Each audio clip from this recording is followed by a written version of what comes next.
आज हम देखने वाले हैं पथोपंथम नोटांडू। मूवी की शुरुआत में हम 19वीं शताब्दी में ईस्ट इंडिया कंपनी के हेडक्वार्टर में एक मीटिंग को देखते हैं। यह हेडक्वार्टर ट्रेवनकोर शहर में बसा हुआ है। ट्रेवनकोर शहर के मंत्री और जमींदार अंग्रेजों को खुश करने के लिए उन्हें अपने शहर की गरीब लड़कियां देते हैं। यहाँ मौजूद एक अंग्रेज ऑफिसर मंत्री से कहता है कि उसे पहलवानों की लड़ाई देखनी है। फिर मंत्री कहता है कि हमने शहर के दो सबसे बेस्ट पहलवानों को बुलाया है, और क्योंकि अंग्रेज ऑफिसर को खून खराबा देखना बहुत ही पसंद होता है, इसलिए वो अपनी शर्त रखता है कि इस लड़ाई में वही पहलवान जीतेगा जो अपने सामने वाले को मार देगा। अब हेडक्वार्टर के बाहर दिखाते हैं तो वहां पर लोअर कास्ट को बिलोंग करने वाला चकाबार नाम का आदमी आता है। वो दालचीनी के एक्सपोर्ट के बिजनेस के बारे में बात करने के लिए जमींदार कैमल से मिलने के लिए आया है। चकाबार को छोटी जाति का माना जाता है, इसलिए हेडक्वार्टर्स के उसको अंदर नहीं जाने दिया जाता। लेकिन तभी वहां पर एक मंत्री आता है जो उसे जानबूझकर अंदर लेके जाता है। अब अंदर जाने पर जमींदार को उसको देखकर बहुत गुस्सा आता है, लेकिन जब चकाबार कहता है कि मैंने यहाँ आने से पहले 1000 सोने के सिक्के रिश्वत के तौर पर आपके घर भेज दिए हैं, तो ये सुनकर कैमल शांत हो जाता है और कुश्ती खत्म होने तक उसे इंतजार करने के लिए कहता है। इधर जब कुश्ती शुरू होती है तो दो अलग अलग मंत्रियों के पहलवान आपस में लड़ने लगते हैं और एक दूसरे को बुरी तरह पीटते हैं, जिससे वो खून से लथपथ। तभी चकाबार देखता है कि एक तरफ मौत का खेल चल रहा है और दूसरी तरफ अंग्रेज ऑफिसर गरीब लड़की को अपने कमरे में लेके जा रहा है। कुश्ती करते समय पहलवान एक दूसरे को मारना नहीं चाहते, लेकिन उन्हें अपनी जान तो बचानी है, इसलिए ऐसा करना ही पड़ता है। जब एक पहलवान के पास अपने सामने वाले पहलवान को मारने का एक अच्छा मौका आता है तो वो उसे मारने से बड़ा हिचकिचाता है और फिर वो अंग्रेज ऑफिसर खुद उस पहलवान को मारने के लिए आ जाता है। अब ये सारी गलत चीजें देखकर चकाबार को बहुत गुस्सा आता है और वो अंग्रेज ऑफिसर को ऐसा करने से रोकता है, लेकिन इससे वहां के सैनिक उसे पकड़ लेते हैं और एक ऑफिसर उसे मारने के लिए आगे बढ़ता है। लेकिन तभी चकाबार उससे भी मार देता है और रास्ते में आने वाले हर सैनिक को मारता हुआ हेडक्वार्टर से बचकर भाग जाता है।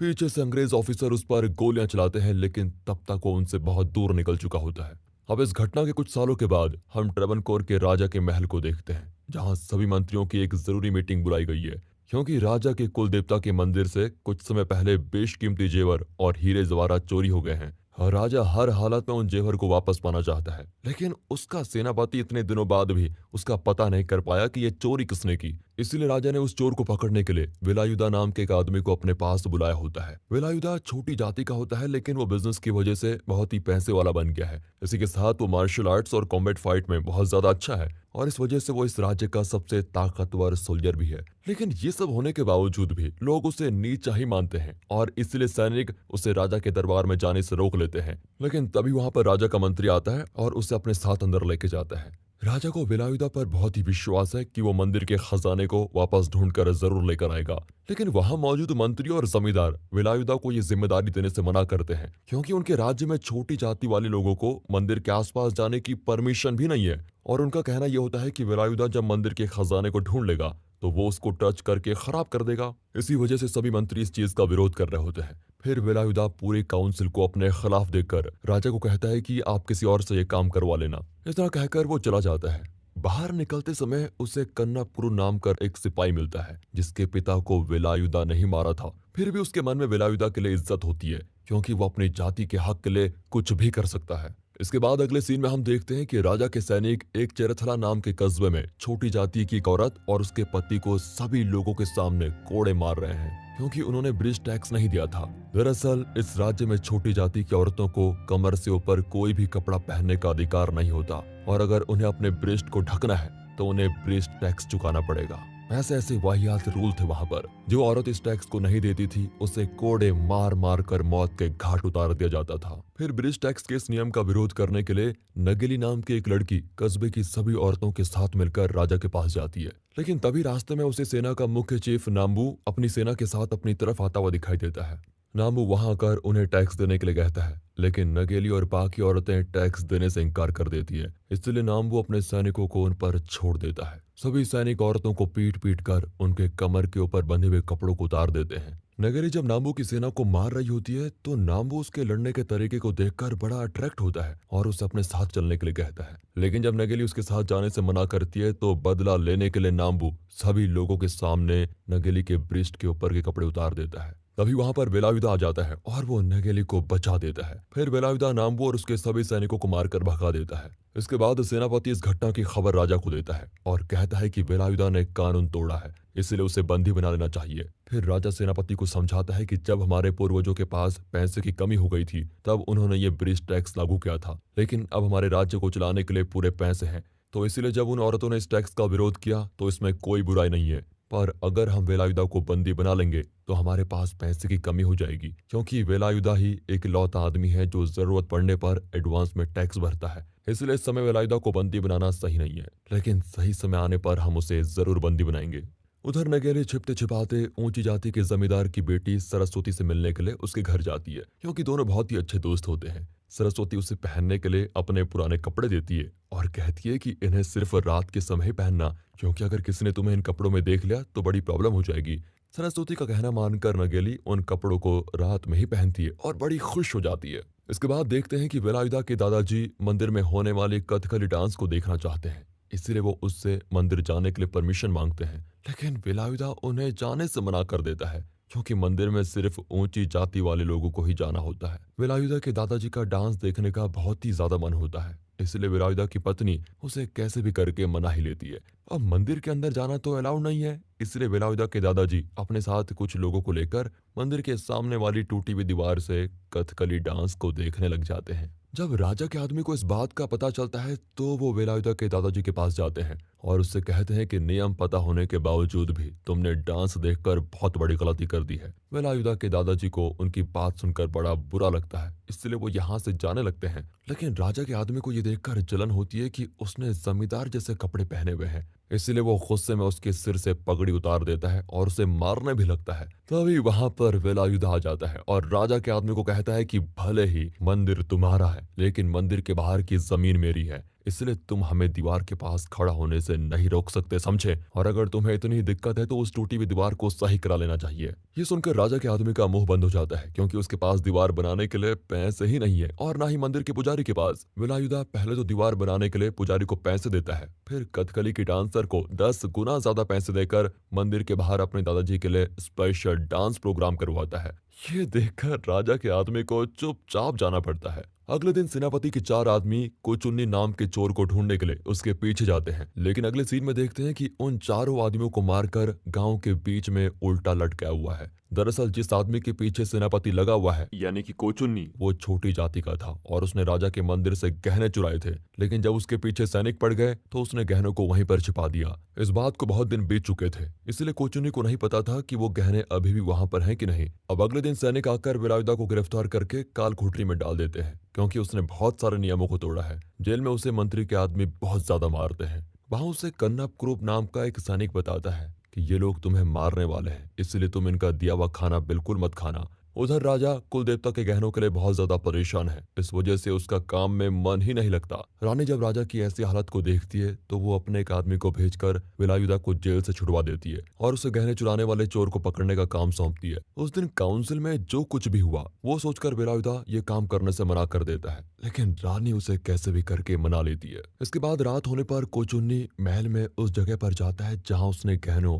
और हीरो से भरे हुए बॉक्स को छुपाया था। जब वो उस बॉक्स को निकालता है तो उसे कन्नूप कुरूप देख लेता है और वो इसे पकड़ लेता है। फिर इन दोनों में बहुत लड़ाई होती है, लेकिन जब कोचुन्नी उसे खजाने का आधा हिस्सा देने को कहता है तो वो मान जाता है। अगले दिन वेलायुधा उस कस्बे में जाता है जहाँ के लोगों को खाने पीने के सामान के पैसे कोचुन्नी देता है, और वो भी चोरी के पैसों से, और इसके बदले में ये लोग कोचुन्नी के लिए कुछ भी करने को तैयार हैं। फिर वेलायुधा उन सभी से पूछताछ करता है, पर वो कोचुन्नी के बारे में कुछ भी बताने को तैयार नहीं होते। इसलिए वेलायुधा उन्हें 1 साल का राशन देता है और आने वाले समय में भी उनकी मदद करने का वादा करता है। ये सुनकर वो उसे कोचुन्नी की बीवी काटा के पास लेके जाते हैं और वो उसे कोचुन्नी का पता बता देती है। इसके बाद वेलायुधा उस जगह पर जाता है जहाँ कोचुन्नी और कुरूप साथ मिलकर किसी अंग्रेज को वो गहने बेचने की डील कर रहे होते हैं। कुरूप जैसे ही वेलायुधा को आता हुआ देखता है तो अंग्रेज को लेकर यहाँ से भाग जाता है। वेलायुधा सबसे पहले कोचुन्नी के आदमियों को मारता है और उसके बाद वो कोचुन्नी के पीछे जाता है। उन दोनों में कुछ देर 1 to 1 खतरनाक फाइट चलती है, जिसमें कोचुन्नी मौका देखकर अपने घोड़े से यहाँ से भागने वाला होता है। तभी पीछे से वेलायुधा गले में रस्सी डालकर उसे गिरा देता है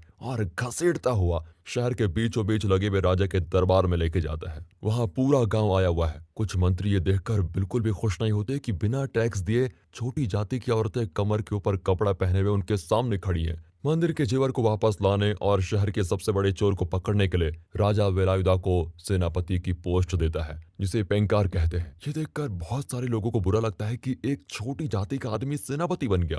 वेल, सेनापति बनने के बाद वेलायुधा का बिजनेस और भी ज्यादा बढ़ जाता है और वो मसाले से भरे हुए बड़े बड़े शिप्स को विदेशों में एक्सपोर्ट करने लगता है। एक दिन वेलायुधा के पास नगेली और सरस्वती आती है। सरस्वती उसे बताती है कि उसकी शादी राजा के सलाहकार के साथ होने वाली है, जिसकी उम्र 80 साल है, और सरस्वती शादी को रोकने के लिए वेलायुधा से मदद मांगती है।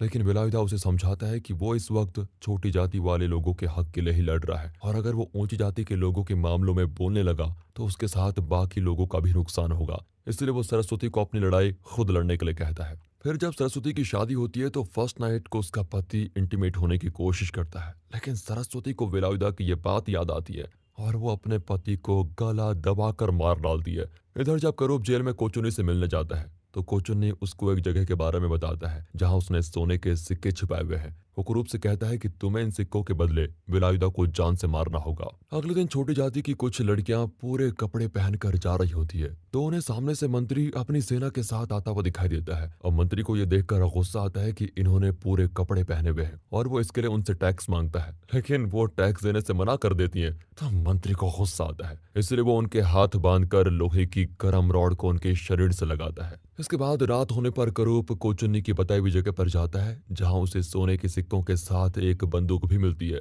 इसके कुछ दिन के बाद जब वेलायुधा अपने बिजनेस का काम कर रहा होता है तो उसके पास नगेली और कुछ लड़कियां आती है। नगेली बताती है कि मंत्री ने इन लड़कियों की नाक कटवा दी क्योंकि इन्होंने नाक में सोने की ज्वेलरी पहनी हुई थी।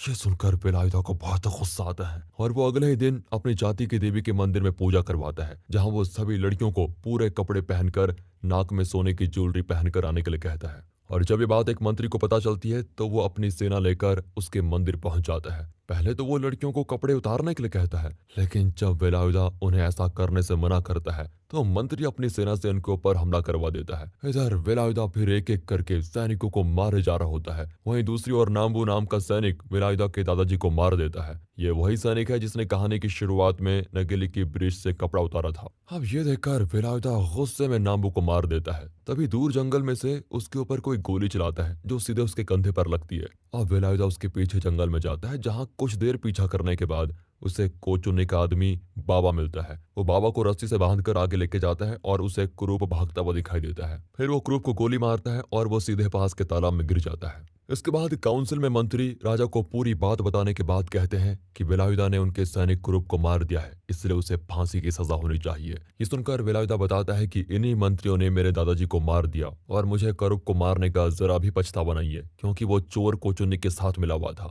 वो राजा के सामने कोचुन्नी के खास आदमी बाबा को गवाह के तौर पर पेश करता है। बाबा बताता है कि तुम्हारे मंत्री ने कोचुन्नी को महल की सभी खबरें बताई, जिसकी वजह से वो मंदिर के गहने चुरा पाया, और जब राजा को उस मंत्री के बारे में पता चलता है तो वो उसे तुरंत गिरफ्तार करके जेल भेज देता है। राजा फिर इस पूरे मामले की जांच पड़ताल करने के बाद फैसले को कुछ दिनों के बाद सुनाने के लिए कहता है, और वो वेलायुधा को छोड़ ही देता है, क्योंकि उसने जो कुछ भी किया वो अपने लोगों की भलाई के लिए किया। अब रात में कुछ मंत्री मिलकर वेलायुधा को मारने का प्लान बनाते हैं, क्योंकि उन्हें डर होता है कि अगर जांच पड़ताल होगी तो उनका नाम सामने आएगा। इसके बाद जिस दिन वेलायुधा अपने बिजनेस की मीटिंग के लिए दूसरे देश जाने वाला होता है, उस दिन मंत्री के आदमी वेलायुधा के खाने के सामान में नींद की दवाई डाल देते हैं, और जब वेलायुधा अपना आधा रास्ता तय कर चुका होता है तभी उस खाने को खाने के बाद सभी शिप पर आदमी गहरी नींद में सो जाते हैं। अब इसी मौके का फायदा उठाकर मंत्री के आदमियों से भरी हुई बहुत सारी शिप उन्हें घेर लेती है और वो एक एक करके वेलायुधा के आदमियों को मारने लगते हैं। इस समय वेलायुधा की आंख खुल जाती है। वो बहुत देर तक उनसे लड़ने की पूरी कोशिश करता है, लेकिन अंत में वो मारा जाता है। इसके अगले दिन मंत्री गांव में नगेली को सभी गांव वालों के सामने ब्रिज टैक्स के लिए मारते हैं, क्योंकि वो जानते हैं कि वेलायुधा और नगेली की वजह से पूरा गांव उनके खिलाफ हो गया है, और वेलायुधा को मारने के बाद अगर वो नगेली से ब्रिज टैक्स वसूल कर लेंगे तो कोई भी उनके खिलाफ नहीं जाएगा। नगेली को बहुत देर तक मारा जाता है, लेकिन फिर भी वो टैक्स देने के लिए नहीं मानती। लेकिन जब वो लोग उसके पिता को मारने लगते हैं तो नगेली टैक्स देने के लिए मान जाती है। नगेली घर के अंदर जाती है और बाहर आकर ब्रिज टैक्स देने की जगह उन मंत्रियों के सामने अपने ब्रेस्ट को ही काट लेती है। और कहती है कि इन्हें ले जाकर अपने राजा को दे देना। इतना कहकर नगेली मर जाती है बेचारी। किसी को इसके बारे में ना पता चले इसलिए सबूत मिटाने के लिए मंत्री नगेली को जला देते हैं। नगेली का होने वाला पति उसकी जलती हुई लाश के ऊपर खुद को खत्म कर लेता है। ये देखकर सभी गांव वाले गुस्से में मंत्री के घर और बिजनेस की जगह पर आग लगा देते हैं। इतना सब कुछ होने के बाद फाइनली राजा ब्रिज टैक्स को हमेशा हमेशा के लिए बंद कर देता है।